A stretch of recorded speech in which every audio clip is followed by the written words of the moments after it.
Constraints తాలూకా purpose ఏంటమ్మా? Constraints are used to maintain the valid data in a table. ఒక టేబుల్లో valid డేటాని మెయింటైన్ చేయడం. What is the meaning of a valid data? Valid data అంటే meaning ఏంటమ్మా? So for example చూడండి, employee number ఉంది. ఎంప్లాయీ నెంబర్ 1 అనేది ఒక 2 టైమ్స్ ఇచ్చాం అనుకోండమ్మా. అంటే ఇక్కడ ఎంప్లాయీ నెంబర్ ఏమైందమ్మా?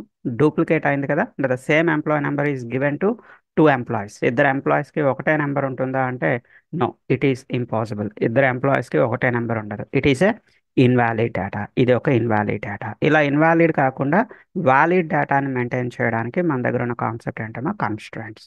ఇంకో ఎగ్జాంపుల్ చూద్దాం. ఒక ఎంప్లాయీ ఏజ్ ఉంది for example.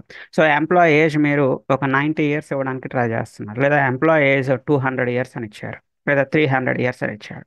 Is it possible? ఏదైనా ఎంప్లాయీకి 300 ఇయర్స్ ఉంటుందా అమ్మా? It's impossible case. అది ఇంపాసిబుల్ అది. సో అలాంటి మీరు ఇన్వాలిడ్ డేటా ఇచ్చేటప్పుడు మన టేబుల్ ఇన్వాలిడ్